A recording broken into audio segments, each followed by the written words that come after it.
After completing an introduction to the basic principles of the economics perspective, the building blocks of economic thinking, it's time to investigate macroeconomics in earnest. What is macroeconomics? Think in the aggregate, in total. Macroeconomics investigates total production or economic activity for a nation, GDP. Macroeconomics examines the aggregate price level, inflation. Macroeconomics tracks what is happening in the labor market, the unemployment rate. Macroeconomists measure economic activity over time, understanding in the long run the economy grows at an average annual rate of approximately 2.4% against the backdrop of fluctuations in economic activity known as the business cycle.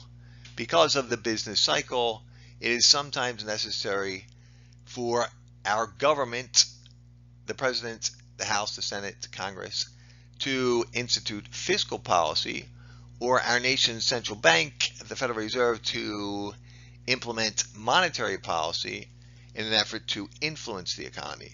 Finally, the United States doesn't operate in an economic vacuum. International trade also influences macroeconomic activity. Why study macroeconomics? There was an economist, Simon Kunitz, during the Great Depression, who highlighted the importance of a nation having a firm understanding of economic activity. Otherwise, it would be impossible to implement proper policy measures to address any economic issues, such as the Great Depression, as Kunitz was writing at a time during a severe economic calamity. Think of running a business. Whenever a business evaluates their current standing, they're going to measure their sales, their revenues, their expenses, their market share, their profit margins. In the same way, macroeconomists perform that activity for the nation. It begins with measuring total economic activity for the country. Next is the comparison and contrast. How is the economy operating today relative to recent past and historical norms? And finally, if and when necessary, economists need to have a firm grasp of how fiscal and monetary policy work and their potential benefits for assisting our nation's GDP, unemployment, and inflation to remaining at a desirable level. In essence, macroeconomics involves a three-step process. Measure total economic production for a nation at a given period in time. Compare and contrast economic activity today relative to historical norms. And if and when necessary, implement policy measures to adjust or affect the economy. This video focuses on the first of these three important tasks, measuring total economic production for the nation. Evaluate the equation GDP equals P times Q, where P refers to the prices of goods and services, and Q represents the quantity of economic output generated by the U.S. economy. In essence, the Bureau of Economic Analysis is attempting to measure the total quantity of production in a given year. However, compiling a list is not a very convenient way to express total economic production for the country. Price is the common denominator. The Bureau of Economic Analysis uses price to accurately and efficiently report on total economic production for the economy in a given time period. The job of measuring total economic production for a nation is referred to as national income accounting. In the United States, national income accounting is performed by the BEA, Bureau of Economic Analysis. And what is the BEA actually measuring when they tally GDP? GDP is a monetary measure, as stated on the previous slide. Prices are the common denominator. The monetary measure of what? The monetary measure of all final goods and services produced within the domestic borders of the United States in a given year. Why not intermediate goods? Think of a Ford F-150 rolls off the assembly line in Detroit. To accurately measure total economic production, only count the market value of the final product. Let's assume the F-150 cost $45,000 in 2025. We don't want to then also include in GDP the value of the stereo and the seats and the tires and the transmission and the engine. All of those are intermediate goods, pieces of the final puzzle. If the BEA counted the $45,000 of the final product, in this case the Ford F-150, and also included all the intermediate goods necessary to produce that product, we would be guilty of over-counting or overstating GDP. Notice domestic production. It does not matter whether the resources owned to produce the goods and services are American companies or foreign entities. As long as the production takes place in the United States, it counts towards U.S. GDP. The WTO or World Trade Organization had all nations shift from GNP to GDP in 1992. So when German company Mercedes produces an SUV in their U.S. factory, it counts towards U.S. GDP. It's also very important to understand GDP excludes all non-productive activities, non-productive transactions, purely financial transactions. And these purely financial transactions include both public transfer payments and private transfer payments. Public transfer payments refer to government spending on Social Security benefits, unemployment benefits, welfare benefits. These are purely financial transactions, not saying these payments aren't deserved. They just don't add to the productive activity of a nation and therefore are excluded from GDP. Likewise, private transfer payments are also excluded from GDP. Jane sells 100 shares of Microsoft to John. No new good was produced, no service was provided. It was simply an exchange, private transfer payments.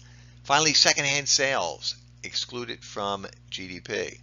If some astute individual who was alive in 1964 recognized that the Mustang was going to be a collector's item car, purchased the automobile and put it up on block, and then sold it 30 years later for $100,000, it still would not count towards GDP because it was counted in the year it was produced, good old 1964. The two most important approaches to summing it all up, to adding up GDP, are the expenditures approach and the income approach. Think of these as two sides to the same economic coin to tally GDP. Example, I stroll into the barber. I spend $30 to get my hair cut. From my standpoint, it's $30 worth of expenditures. For the barber, it's $30 worth of income. For the U.S. government, as measured by the BEA, Bureau of Economic Analysis, it's $30 worth of GDP. The expenditures approach will be far more important for our study of macroeconomics.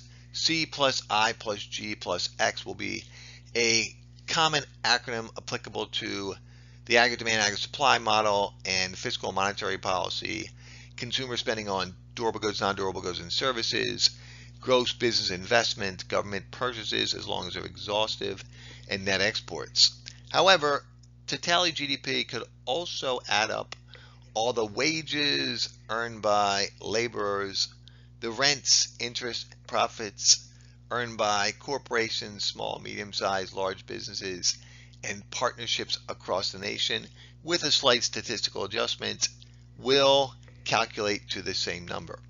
Two sides of the same economic coin, the expenditures approach and the income approach. C plus I plus G plus X equals GDP from the expenditures approach. This acronym will be applicable to the remainder of our study of economics. The four components of spending include consumer spending on durable goods, non-durable goods, and services, gross business investment, machines, equipment, tools, the construction of factories and the refurbishing of existing capital, government spending as long as it's exhaustive, and net exports. Pause the video and challenge yourself to determine the breakdown of GDP. What percentage of total economic activity is constituted from consumer spending? What percentage of total economic production is made up of gross business investment? How much does government spending add to GDP? And what percentage of our economy is represented by net exports? This pie chart displays total economic activity from the expenditures approach broken into its four components of C, I, G, and X. The large light blue area, the dominator, consumer expenditures. The United States is a consumer-driven economy. Household spending on durable goods, non-durable goods, and services constitutes a whopping 68.4% of total GDP. Gross business investment, an important component of economic production.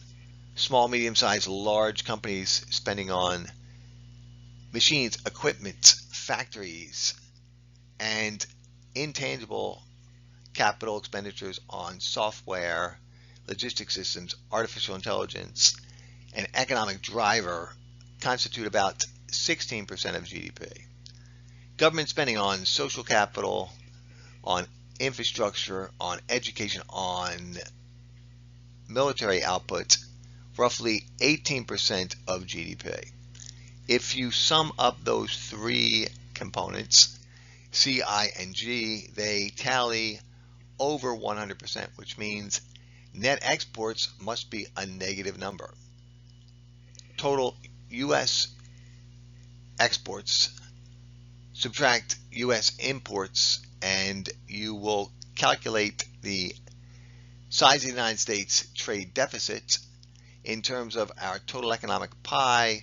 From the expenditures approach, the trade deficit is roughly 3.7% of GDP. Personal consumption expenditures constitute a whopping 68% of GDP, and the largest percentage of household individual spending is on services. 60 cents on every dollar, or 60% of personal consumption expenditures, are on services. The largest component of services, housing. 33% of service expenditures, housing. Transportation, 17%. Insurance, almost 13%. Healthcare, another 8%. The other two aspects of consumer expenditures, durable goods and non-durable goods. Non-durable goods spending doesn't vary much with business cycle. These are the goods we have to purchase on a regular basis. Think food, think clothing, think soap, think personal hygiene items. Durable goods, on the other hand, are goods that last for greater than a year and are typically more expensive, and therefore expenditures on durable goods tend to drive business cycles for two reasons. Number one, the larger price tag on these durable goods. Number two, the fact that for a while households / individuals can postpone the purchase of a durable good. So for instance, washing machine isn't working, you can pay to get it repaired and spend instead of spending the large chunk of change to get a brand new one. Gross business investment, the I component of the expenditures approach to tallying GDP, 18% of total economic output. It includes all spending by small, medium-sized, and large businesses on new machines, equipment, tools, factories, refurbishing existing capital, and expenditures on intangible capital such as software systems, logistics systems, artificial intelligence. Also included in the I component of GDP, gross business investment, all construction, whether residential or commercial, and changes in inventory. XYZ company, furniture producer, manufactures $1 million worth of product in December 2024 and only sells 500,000 worth of that product before the end of the year. The rest is put in inventory. Increases in inventory are added to GDP under the I component of the expenditures approach to tallying it all up. Gross business investment is an important 18% of GDP for two reasons. Number one, generally speaking, businesses expand investment expenditures when they have a positive profit outlook for the foreseeable future, and the level of employment is directly correlated to the amount of gross business investment which takes place in the nation. It is important for a nation to measure changes in its stock of capital over a year. Stock of capital is the dollar value of all physical and intangible assets owned by all companies, whether they are domestic entities or foreign corporations operating in the United States.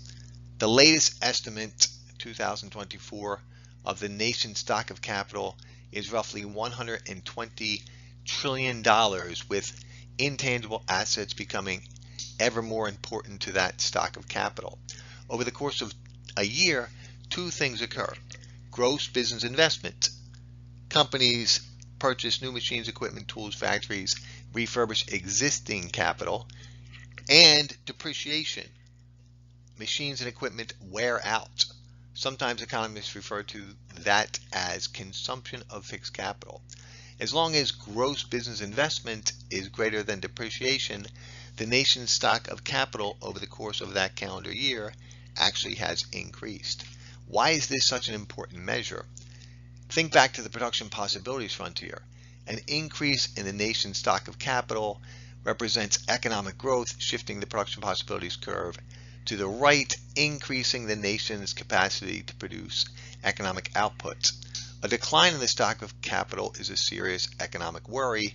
Just 4 years after the Great Depression had started, the rough estimate is that the nation's stock of capital had shrunk by 50%, seriously damaging the U.S. economic production engine.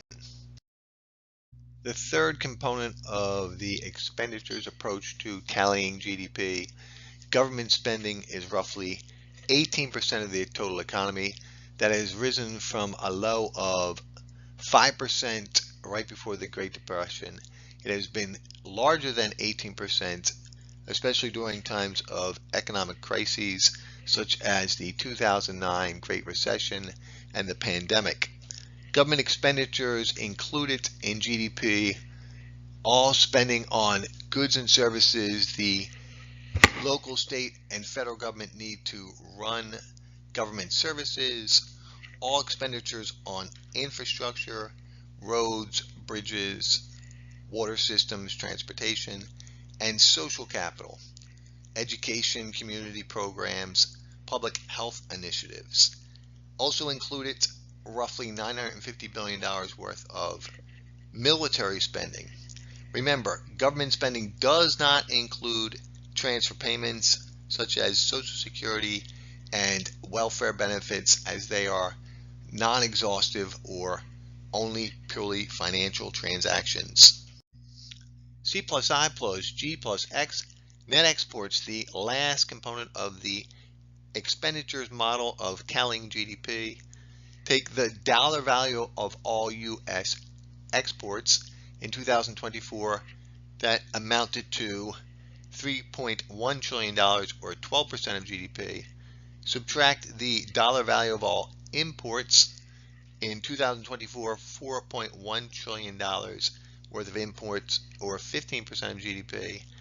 Actually, C plus I plus G minus X, the United States had a trade deficit of $918 billion, or roughly 3% of GDP in 2024. Consumption expenditures, gross business investment, government spending, and net exports, C plus I plus G plus X. Observe the breakdown of the four components of spending for 2 years under consideration, 2021 and 2024. Macroeconomists use this information to analyze the current state of the economy and, when necessary, to implement fiscal and monetary policy to affect the business cycle. If you think back to the circular flow model, you remember that expenditures by households on goods and services become revenues for businesses. These revenues are paid out for the use of resources and become income to households as the resource owners. Using this logic, we can flip the GDP coin. Instead of tallying total economic production from the expenditures approach, C plus I plus G plus X, we will calculate the same number, total economic production for the country, by considering the income generated from producing those same goods and services. Simply add up compensation to employees, rents, interest, proprietors' income, corporate profits, and taxes on production and imports. Consider the 2009 US GDP data. The visual solidifies the concept of two approaches to tallying GDP. On the left-hand side, the expenditures approach. All four components of spending, the total amount of money spent on final goods and services. On the right-hand side, the income approach, all the income generated from producing those same goods and services. Two sides of the same economic GDP coin. In 2009, total GDP for the United States economy was $14,256 billion. Let's carefully consider the 2021 GDP data to solidify our understanding of the income approach to measuring GDP. Compensation of employees includes wages and contributions to pensions and Social Security. That amounted to $12,581 billion. Rents, not just renting commercial and residential properties, but any rental of resources, amounted to $726 billion. Interest income generated from lending money measured $686 billion. Proprietors' income, sole proprietors and partnerships, revenue minus expenses, what's left over is profits. That income tallied $1,822 billion. Larger incorporated companies, corporate profits, again, revenues minus expenses, what's left over is profits, $2,806 billion. Taxes on production and imports includes tariffs collected by the U.S. government, which is an interesting statistic to be evaluating today in 2025 as Trump threatens to increase tariffs on imports. In 2021, taxes on production and imports measured $1,299 billion. Collectively, compensation of employees, rents, interest, proprietors' income, corporate profits, and taxes on production and imports equals national income. A good way to think of national income is the income generated on American-owned resources, whether home or abroad. To get from national income to gross domestic product, a few statistical adjustments. The first one, net foreign factor income. All the income generated by Americans working abroad relative to the income earned by foreigners working in the United States. Assuming income earned by Americans working abroad is greater than the income earned by foreigners working in the United States, net foreign factor income is a positive number, as it was in 2021, $252 billion. Consumption of fixed capital.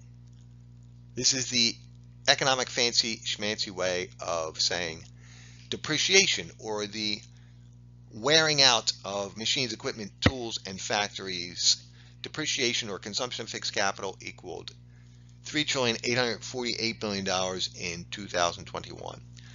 With some statistical discrepancy calculated into the equation, GDP in 2021 from the income approach equal the same as GDP from the expenditures approach, $22,996 billion worth of economic output. As stated earlier, the expenditures approach, C plus I plus G plus X, is more applicable to much of the macroeconomic theory to be studied moving forward, but the income approach is important and relevant as it allows us to calculate the value of some macroeconomic statistics, including net domestic product. Net domestic product is calculated by taking total GDP minus consumption of fixed capital or depreciation, and it measures the economy's ability to produce and consume without impairing our ability to produce in the future. National income, as stated on the previous slide, income generated from American-owned resources, whether home or abroad. Personal income. Unfortunately, we don't get to keep all of our salary. Personal income is income before taxes. Disposable income. This is an important macroeconomic statistic. Disposable income is after-tax income, so it includes all the income generated from economic activity minus taxes, plus transfer payments. So income that was earned but not received, plus income that was received but not earned. Disposable income is important because it represents potential spending power generated from economic activity. Likewise, moving forward, we're going to examine the equation DI equals C plus X, or disposable income equals consumption plus savings. This basic macroeconomic relationship is going to be relevant throughout the remainder of our study of macroeconomics. Again, let's consider some 2021 data to summarize our understanding of the important macroeconomic concepts previously mentioned. Net domestic product, which measures the economy's ability to produce and consume without impairing our ability to produce in the future, is calculated by taking total economic production, or GDP, minus depreciation or consumption of fixed capital. In 2021, that was $19,148 billion. National income. Far more important to understand the concept than how the statistic is calculated. The amount of income generated by American-owned resources, whether home or abroad. To get from national income to personal income, have to subtract out taxes on production and imports, corporate income taxes, Social Security contributions, undistributed corporate profits, add back in transfer payments, and that tallies personal income of $21,077 billion. From personal income to disposable income, we simply need to subtract personal taxes paid. When it's all said and done, out of the $22,996 billion worth of economic outputs, $18,495 billion flowed back to American households in the form of spendable or disposable after-tax income. Wow, we have come a long way from our simple circular flow model to this more complex representation of the total flows of expenditures and income. Think of this as a visual review of concepts covered. Two ways to calculate total economic activity for the nation: either add up all the money spent on final goods and services by considering the four components of expenditures represented by the four orange boxes on this diagram: consumer expenditures, gross business investment, government spending, and net exports, or consider the income generated from that same economic activity.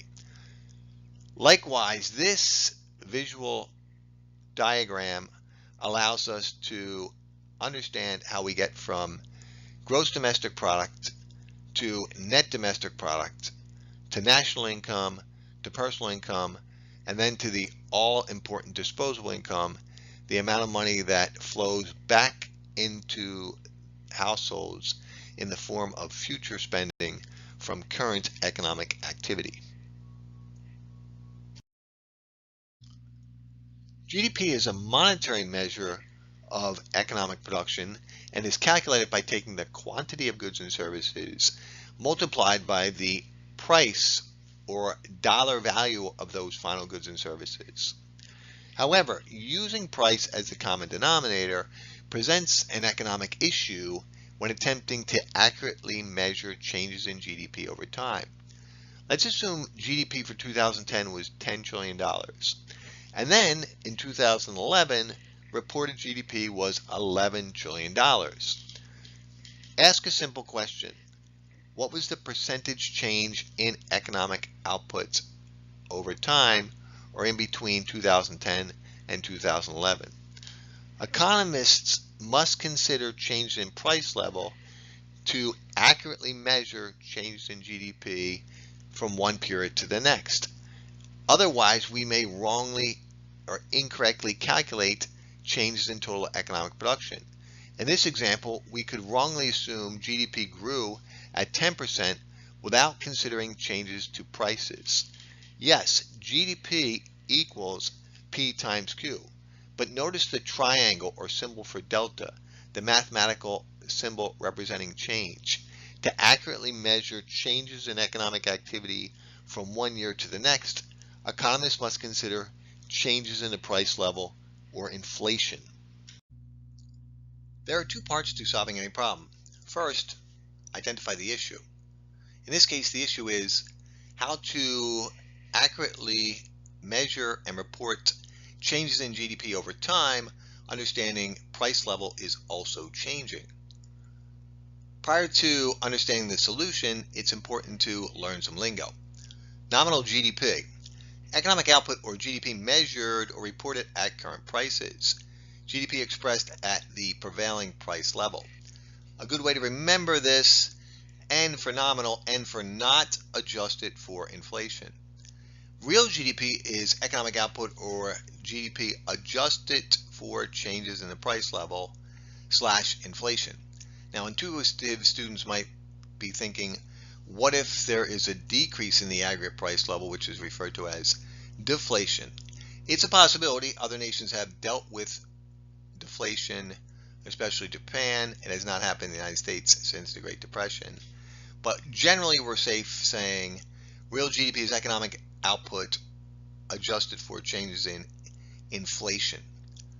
Economists use the tool of a price index to complete the process of converting nominal GDP to real GDP.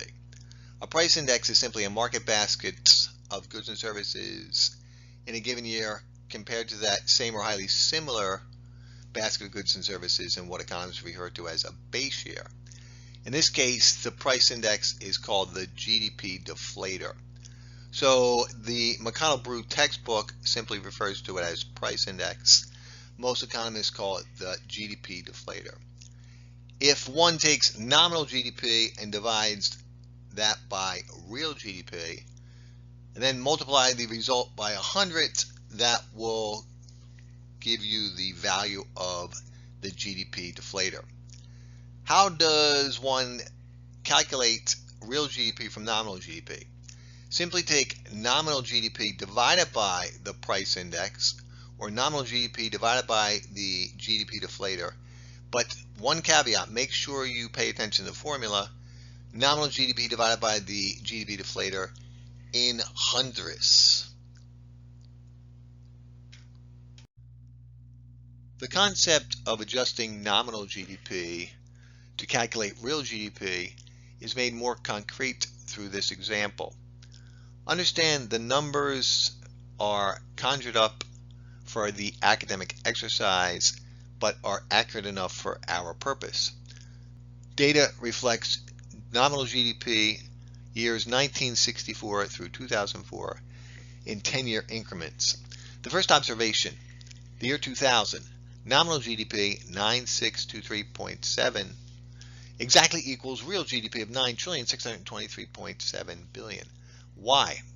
Also observe the price index for the year 2000 is 100. This is the base year. The Bureau of Economic Analysis chooses the base year. Every so often, the base year is updated to more accurately reflect changes in price level over time. In essence, the exercise involves adjusting nominal GDP for all other years to reflect aggregate output as if the price level were the same as in the base year. Start with the year 1964. The math is straightforward and simple enough. Take 663.6 divided by the price index in hundredths. So 663.6 divided by 0.2213. Pause the video, work through the table, calculate the other numbers. More important than the math, which is straightforward and simple, the economic observations. For all years prior to the base year, 64, 74, 84, and 94, is it necessary to inflate or deflate nominal GDP to get real GDP, and why? Same question for the year after the base year, 2004. Is it necessary to inflate or deflate nominal GDP for years after the base year to calculate real GDP, and why? Assuming you paused the video to complete the table, let's observe the data and make some economic observations. The year 2000, highlighted in red, remember this is the base year. Nominal GDP equals real GDP, and the price index equals 100. For all years prior to the base year, 64, 74, 84, 94, it's necessary to inflate nominal GDP to calculate real GDP. This should make economic sense, as goods and services in the years prior to the base year cost less than they did in the year 2000. Likewise, the adjustment is more significant the further one goes back. For instance, in 1964, there was quite an adjustment of nominal GDP, $663 billion, to nearly $3 trillion worth of real outputs. The adjustment in 1994, only 6 years prior to the base year, was not as significant. Nominal GDP of $7,072 billion was adjusted to $7,835 billion to accurately reflect changes in price level over that period of time. For all years after the base year, nominal GDP is deflated to calculate real GDP. Again, this makes economic sense as goods and services went up in price after the base year. Final thoughts. The mathematical calculations are far less important than the economic observations. First, to accurately measure changes in output or GDP over time, it is necessary to consider changes in price level. Second, for all years prior to the base year, it is necessary to inflate nominal GDP to calculate real GDP. For all years after the base year, it's necessary to deflate nominal GDP to calculate real GDP. And finally, the Bureau of Economic Analysis in the real world every so often adjusts the base year to more accurately measure how changes in the price level impact changes in GDP. In 1954, author Darrell Huff completed his groundbreaking work, How to Lie with Statistics. Anyone who has taken a stat class understands numbers can be manipulated and don't always accurately reflect reality. The same is true with our stat GDP, as gross domestic product is an imperfect observation of overall economic well-being. What are the shortcomings of GDP? First, GDP does not measure non-market activities, economic actions which simply are not counted. For instance, if I were to hire a carpenter to build a deck on my house, the carpenter would charge me $30,000. However, I could go down to Home Depot, purchase the materials for $6,000 and erect the deck myself. Therefore, it would be a non-market activity. Another example, parents have children, they pay for daycare services as opposed to one of the parents staying home to rear the children. That service would go unreported. It's an economic activity, but it's a non-market activity. The second is added leisure time.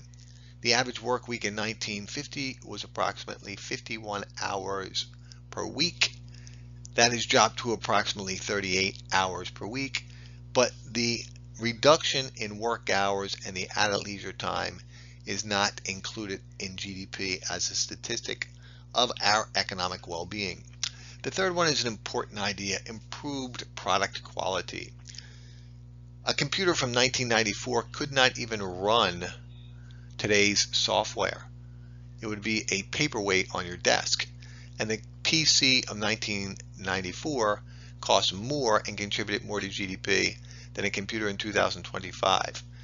But improvements in product quality are not part of the economic statistic and can't be incorporated in GDP.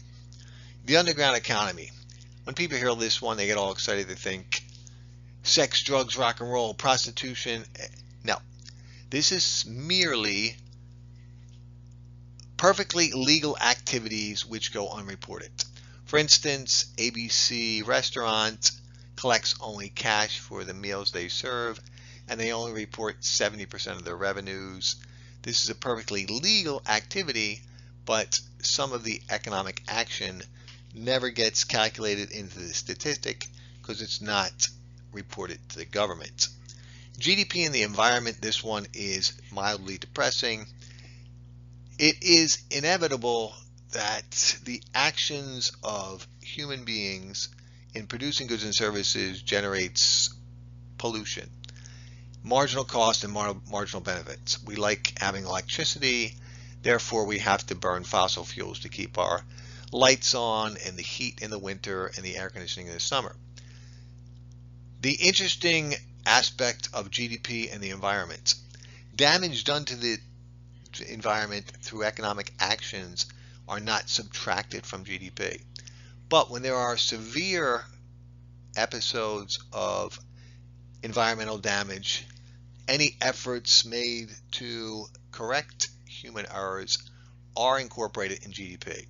For example, the Exxon Valdez spilled a whole bunch of oil in Alaska, and the BP explosion in the Gulf of Mexico equally damaged the environment. The money spent to clean those disasters up actually increased GDP. This is where the holier than thou part of the speech takes place: composition and distribution of output. Get up on my little theological pedestal and claim that certain goods and services may not be the best for our overall ethical, moral well-being. One could argue that violent video games or certain types of music may be unappealing to our intellectual and emotional well-being. One could also argue we spend too much money on military output. GDP is a statistic, it's a number. It doesn't judge, it simply reports. Finally, non-economic sources of well-being. This one will be investigated more on the next slide. What about these non-economic sources of well-being? Every year, The Economist ranks countries not according to GDP, but according to GNH, or gross national happiness, and considers all of the following. In a country, how do the citizens use their time? What is the average level of education attained, and how are the school systems? Is there cultural diversity and resilience? Does the country or nation demonstrate good governance? What is community vitality in the country? And does the nation have ecological diversity and resilience? How about the average living standards of human beings living in that nation? This one's a little challenging to measure, but what's the psychological well-being of the average individual? And last but not least, how healthy are the people living in that country? Studies have shown that consuming more stuff doesn't necessarily make one happier. As a matter of fact, there is diminishing marginal utility with purchasing just more and more physical objects. Generally speaking, experiences yield more happiness than physical things. Thank you for listening. I look forward to interacting with you in the next video on economic growth, business cycle, unemployment, and inflation.